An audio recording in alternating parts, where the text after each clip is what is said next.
Kolkata medical কলেজে নির্বাচনে মনোনয়নই জমা দিতে পারল না তৃণমূল কংগ্রেস। ছাত্র সংসদে নির্বাচন, যেখানে তৃণমূল ছাত্র পরিষদের কোনো নমিনেশন ফাইলই করা গেল না। তৃণমূল ছাত্র পরিষদের তরফে দাবি করা হচ্ছে যে এ বিষয়ে সম্পূর্ণ অন্ধকারে রাখা হয়েছে তাদের।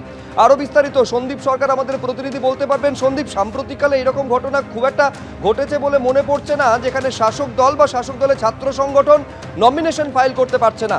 অভিযোগটা তৃণমূল ছাত্র পরিষদের তরফ থেকে গুরুতর তোলা হচ্ছে। সবটাই তাদের অন্ধকারে রেখে করা হয়েছে। সেরকমটাই কিন্তু আজকে তারা অভিযোগ করলেন। কলকাতা মেডিকেল কলেজে স্টুডেন্ট কাউন্সিল ইলেকশন চলছে।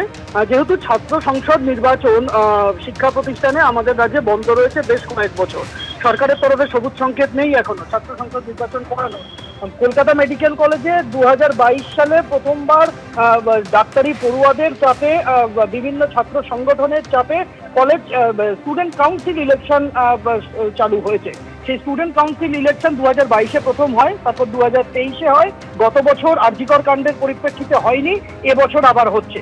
এবার এই স্টুডেন্ট কাউন্সিল ইলেকশনে মনোনয়ন জমা দিয়েছে দুটি ছাত্র সংগঠন। একটা হচ্ছে নকশালপন্থী ছাত্রদের সংগঠন medical college Democratic students association MCDSA, আরেকটা হচ্ছে SUCI এর ছাত্র সংগঠন DSO। তাদের মধ্যেই লড়াই হচ্ছে কলকাতা মেডিকেল কলেজের স্টুডেন্ট কাউন্সিল কার দখলে থাকবে তা নিয়ে। এবার আজকে তৃণমূল ছাত্র পরিষদ তাদের যে চিকিৎসক পড়ুয়াদের যে শাখা রয়েছে, তারা আজকে অভিযোগ করলেন যে এই যে ছাত্র কাউন্সিল ইলেকশন হচ্ছে তা সম্পূর্ণভাবে বেআইনিভাবে করা হচ্ছে। তাদের মনোনয়ন তারা জমা দিতে পারেননি, এই কাউন্সিল ইলেকশনের ব্যাপারে কোনো তথ্য তাদের কাছে নেই। এমনকি কলেজ কর্তৃপক্ষ বিরুদ্ধে তারা অভিযোগ এনেছেন যে তারা কলেজ কর্তৃপক্ষ, কলেজের প্রিন্সিপাল, অধ্যক্ষ, তিনি দুটি ছাত্র সংগঠনকে বাড়তি সুবিধা পাইয়ে দিচ্ছে। এই অভিযোগ আনা হয়েছে তাদের তরফে। স্বাভাবিকভাবেই এই অভিযোগ তারা এই অভিযোগ তোলার পরে যারা ভোটে লড়ছেন, যারা এই স্টুডেন্ট কাউন্সিল ইলেকশনে লড়ছে, যে যুযুধান বাকি যে দুই ছাত্র সংগঠন, তাদের বক্তব্য যে কলকাতা মেডিকেল কলেজে তৃণমূল ছাত্র পরিষদের কোনো সদস্য নেই, সেই কারণে তারা ছাত্র সংসদ নির্বাচনের ব্যাপারে কোনো তথ্য পাননি, তাই তারা মনোনয়ন জমা দেননি। এক্ষেত্রে স্টুডেন্ট কাউন্সিল ইলেকশন তাকে দায়ী করা বা কলেজ কর্তৃপক্ষকে দায়ী করা এটা সম্পূর্ণ অনুচিত। কলেজ কর্তৃপক্ষ তারা যেটা জানাচ্ছেন যে এই স্টুডেন্ট কাউন্সিল ইলেকশন এটা কোনো ছাত্র ভোট নয়, ছাত্র সংসদের নির্বাচন নয়, এটা সম্পূর্ণভাবে কলেজের স্টুডেন্ট কাউন্সিলের একটা মনোনয়ন প্রক্রিয়া বলা যেতে পারে। এই ভোট নিয়ে কোনো রকম বেনিয়ম হয়নি, সমস্ত পড়ুয়াদের জানিয়ে নোটিফিকেশন হয়ে তারপরেই স্টুডেন্ট কাউন্সিল ইলেকশন হচ্ছে।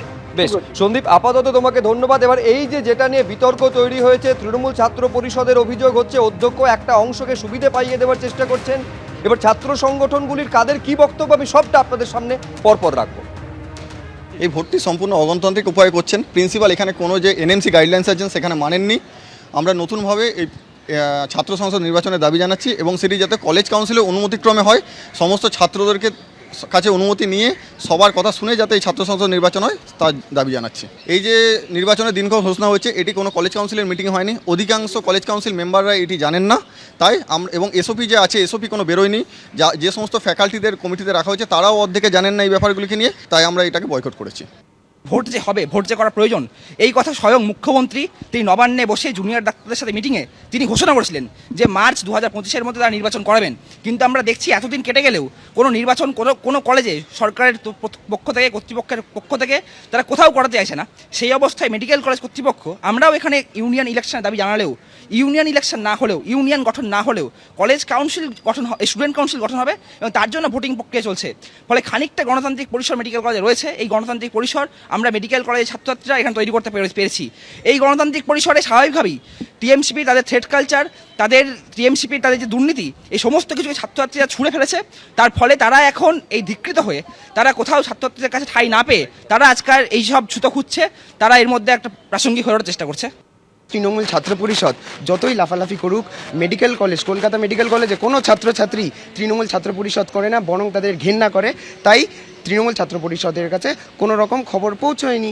অন্যান্য যে ছাত্রছাত্রীর সংগঠন আছে তাদের কাছে খবরটা রয়েছে, কারণ আমাদের ক্যাম্পাসে, আমাদের কলেজে প্রত্যেকটা ছাত্রছাত্রীর কাছে এই ইনফরমেশান পৌঁছানো হয়েছে।